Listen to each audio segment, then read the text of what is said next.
Time now for sports on 104.7 The Cave. Here's Ned Reynolds. Mike, the intern, Ned Reynolds, in the studio Tuesday morning. I'll let you go first, but before you do, I just want to say one thing to the legion of Tampa Bay Buccaneer fans in this area. You got a hell of a team. That is a very, very tough team on all phases of the ball. Props to you. If you had been healthier, I don't know if that would have ended up the same. Honestly. In all honesty, I told the guys on Ned Talk last night that I was not intrigued by this show because of what Tampa Bay could not possibly do against the Chiefs, and I'll be darned if they didn't do it. That's a hard team to play. Mayfield, great job at quarterbacking. The defense was nothing short of outstanding. Now, in all honesty, Mike, I don't think the Chiefs played to their capabilities last night until they had to. And when they do, they have a large contingent of possibilities that they can use. And I thought Mahomes effectively used them down the stretch. Now, the game goes into overtime, folks, for those of you who didn't see it. The Chiefs won 30-24 in overtime. The way the overtime works is if both teams get possession of the ball, or should. If it's a field goal, the other team gets possession. If it's a touchdown by the first team to get possession, the game's over. And Kansas City drove the ball down the field very effectively. Why they couldn't do that during the regulation, I don't know, unless it was a setup by the Tampa Bay defense, which may have positioned their players differently. That part of it I don't know, but Tampa Bay could not stop those little short dinks. The 10-play drive, and Kansas City scored on the 10th play, and it was Hunt who went in for the touchdown that won it 30-24. But during that time period, Kelsey had some key catches. I don't remember Hopkins catching anything in particular in that overtime period, but during the game he had 8, and he's a big addition to that ball club. Nonetheless, as we've mentioned all along, these are professional athletes. They have a lot of pride about what they do. These are guys who were great All-Americas in college. No matter what your pro record might be, they're all substantially good pro athletes. And I'll tell you, they came out, they wanted that game badly. And the Chiefs win it. Chiefs remain undefeated, 8-0 on the year. Have Denver coming in next week. But Tampa Bay, and I agree with Mike, Tampa Bay played them better than just good. They were tough, and like I said, every phase of the ball, every person that stepped up, I thought it was really interesting. They had 2 guys on that team that were local Kansas City guys. You had Hayes, who played at K-State, and I thought he did. I mean, you feel bad. I don't feel bad for him. He's a Chiefs fan, obviously. You see, you have to line up against D-Hop, you're screwed. You know what I mean? And even some of those catches that he made were just unbelievable, and there's not anything that Hayes did wrong. It's just the size and the matchage. The other kid, of course, White, who went to high school. Rashad White, yeah. And so I think that's interesting, too. Again, I am always really scared when they play down to the opponent, and this is another situation where it could have bit him in the ass, but it didn't, and ultimately they got the dub. Have you heard anything about Mahomes' ankle? Yeah, he's going to have this problem all along. He's had it before. This is loose tissue that he has in his ankles, and nothing going to do about it. Now, the injury itself, it's interesting, Mike. I've had a lot of experience with these Marines, especially running around in the field and so forth. Their ankles give out and so forth. It's weak tissue, but once you get back on it again and get the blood flowing, hey, there's no problem at the time. Now, he'll have some swelling today, but they'll get rid of that real quickly, and they'll tape those ankles up, and he'll be ready to go for the Denver Broncos. But you make a very good point with this team. The Tampa Bay is tough. They can play a very good level of football, and you better be at your best when you play them. They have the San Francisco 49ers coming into Florida to play next week. The Chiefs had better be at their best, because you know the Denver Broncos, when they come in at noon on Sunday, and it is a noontime game in Kansas City, they will be fired up and ready to play. And they're not a bad team. Bo Nix will be at QB. I don't think Bo Nix has ever seen quite the pressure that the Chiefs are going to put on him. But the fact is that he can play. Great All-America from Oregon.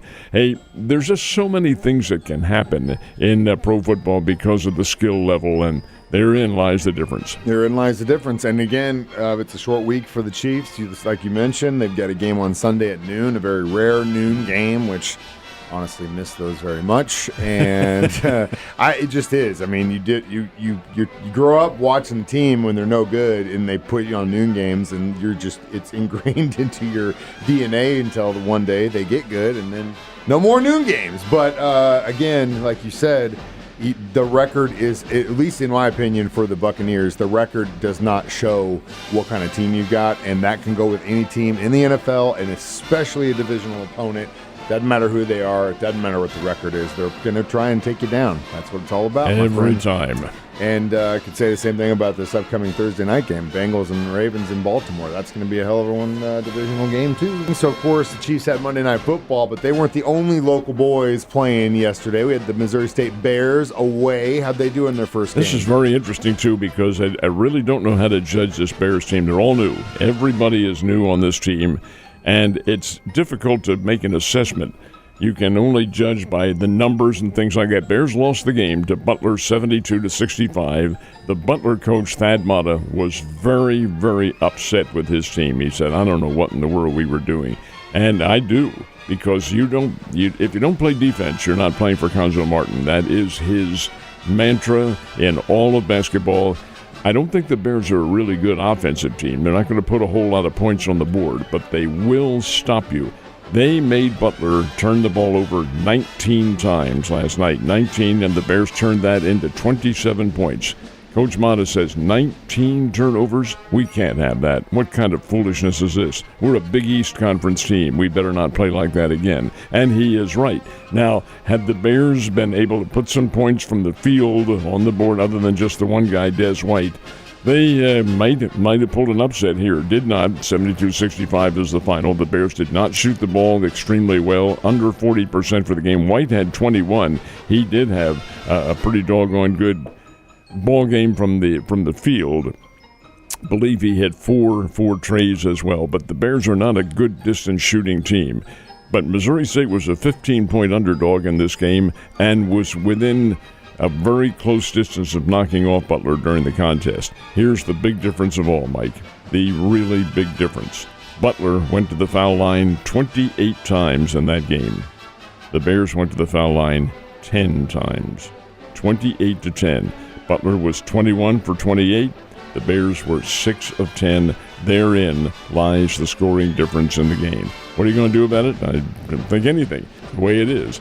Missouri State may be a team that does a lot of fouling because they aren't particularly, they're defensive-oriented, yes, but are they together defensively? And defense is part of it's a team game. You've got to be able to know what your other fellow Bear is doing out there, and it may not be the case. It may be a little bit later on this season, a better circumstance, but we'll just have to wait and see. Nonetheless, Bears lose their opener. They play again a regular season game next Monday at the Great Southern Bank Arena. Their opponent's a D2 team, but it does count. It's Missouri Southern, and they're not too bad. No, they are not. And again, that conference the Bears play in is always going to be tough.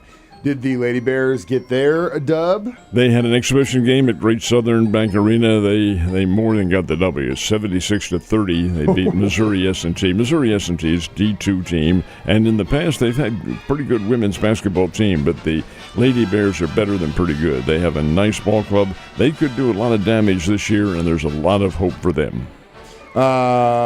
So now as we watch the start of the college basketball season, that also means that the beginning of the end for the college football season starts. And later today we're going to get the actual championship rankings for the first time. Who do you think is going to be at the top of the mountain? Well, I think probably Oregon will be, and they do come out tonight.